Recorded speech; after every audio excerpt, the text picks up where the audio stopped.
వైఎస్ఆర్సీపీ పార్టీకి గుడివాడలో నెంబరే లేడండి.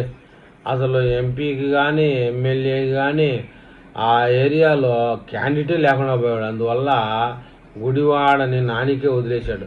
నువ్వేమన్నా చేసుకోపో గుడివాడని అని చెప్పేసి వదిలేశాడండి. అయితే ఉమ్మడి కృష్ణా జిల్లాలో గుడివాడ అసెంబ్లీ నియోజకవర్గంలో వచ్చే ఎన్నికల నాటికి ఎలాంటి మార్పు ఉంటుందన్న విషయం ఆసక్తిగా మారింది. అయితే ఇక్కడ ఇంకో విషయం అండి, నేను ఎన్నికల్లో పోటీ చేయను అని చెప్పి భీష్మించుకోకున్నాడు మన నాని గారు. ఇప్పుడు వైసీపీ నువ్వు ఏమన్నా చేసుకోబో, అది నీకే, నువ్వు చేసిన గబ్బు పనులకి గుడివాడలో వైసీపీ పార్టీకి క్యాండిడేట్ లేడని మన జగన్మోహన్ రెడ్డి. మొత్తానికి గత ఎన్నికల సమయంలో వైసీపీ ఫైర్ బ్రాండ్ నాయకుడు, బూత్ నాయకుడు అనాలంటే ఎమ్మెల్యే కొడాలి నాని తాను మరోసారి పోటీ చేయనని, ఇదే చివరి అవకాశం అని ఆయన అప్పట్లో చెప్పక చెప్తూనే ఉన్నారు.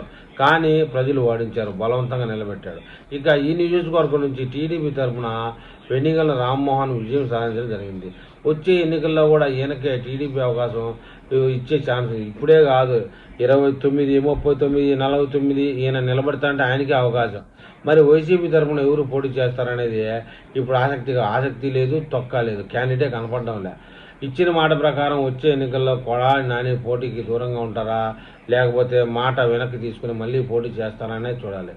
మాట తీసుకుంటారా బొచ్చా, ఈసారి నిలబడితే షెడ్డీతో తరిమి పరిగెత్తిస్తానని చెప్పేసి లోకేష్ అన్నాడు. అది జరగకుండా ఉండాలి మహానుభావుడు అని చెప్పి దండం పెట్టుకుంటాను రోజు. లోకేష్ అంటే కాకుండా పోయేది లేదు. కానీ ఈ మూమెంట్లో కొడాలి నానిని షెడ్డీతో పరిగెత్తిస్తే ప్రభుత్వానికి చెడ్డ పేరు వస్తుందని ఆగాడనే విషయాన్ని అందరూ టీడీపీ కార్యకర్తలు అనుకుంటూ ఉంటారు. కానీ 2029 లోపల కొడాలి నానిని షెడ్డీతో పరిగెత్తించకపోతే లోకేష్ బాబు కూడా మీమ్స్ తయారైతాయి.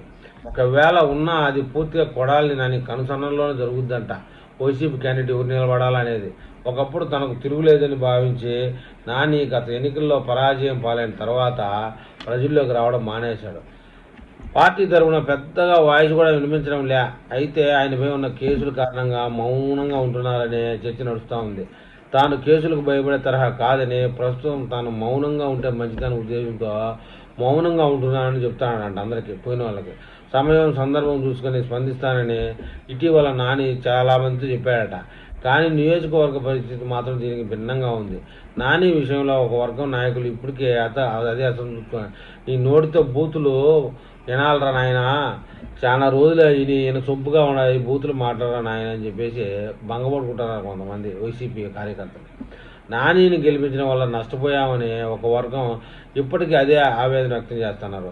అదే సమయంలో జరుగుతున్న అభివృద్ధి కార్యక్రమాలు నియోజకవర్గాల్లో చర్చనీయాంశంగా మారాయి. ఎమ్మెల్యే రాము అందరికీ అనుకూలంగా ఉన్నాడు, సౌమ్యంగా వ్యవహరిస్తూ ఉన్నారు. నిజానికి రాము వ్యక్తిగతంగా కూడా మంచివారన్న పేరును సంపాదించుకున్నాడు. అంతేకాకుండా ఏ సమస్య వచ్చినా ఆయన దగ్గరికి వెళితే పరిష్కారం అవుతుందన్న ఉద్దేశం ప్రజల్లో బాగా కనబడతా ఉంది. అయితే ఈ తరహా పరిస్థితి గతంలో లేకపోవడం, అదే సమయంలో గత ఎన్నికల్లో నేను మళ్ళీ పోటీ చేయనని నాని చెప్పిన క్రమంలో వచ్చే ఎన్నికల నాటికి ఏం జరుగుతుందని ఇప్పుడు ఆసక్తిగా మారింది. ఏమన్నా జరిగేది బొచ్చ, ఆడ వైసీపీ పార్టీకి క్యాండిడేట్ లేడు, ఈ మహానుభావుడే నిలబడాలా, ఈయనే నిలబడతాడు, ఓడిపోతాడు. ప్రస్తుతం వైసీపీ కూడా గుడివాడ నియోజకవర్గంపై మౌనంగా ఉంది. మౌనంగా లేకపోతే క్యాబినెట్ డ్యాన్స్ చేస్తుందా అంటే ఈ నియోజకవర్గ విషయాల్లో పూర్తి స్థాయి నిర్ణయం నాని చేతిలోనే పెట్టినట్టుగా తెలుస్తుంది. మరి ఆయన ఎలాంటి నిర్ణయం తీసుకుంటారనే చూడాలి. ఏం నిర్ణయం లేదు, తొక్కాలి. ఇంకా 3 ఏళ్ళు ఉండాలి. 3 ఏళ్ళ తర్వాత ఎవడుంటాడో ఎవడు పోతాడో తెలీదు. ఆ తర్వాతనే ఇక్కడ వైసీపీ లేదు, గీసీపీ లేదు, ఇంకా టీడీపీయే పూర్తి స్థాయిలో అని చెప్పేసి కూటమి వర్గాలు చెప్తూ ఉన్నాయి. మరి ఈ విషయంలో గుడివాడ ప్రజలు ఏమైనా కామెంట్ చేస్తారో చూద్దాం.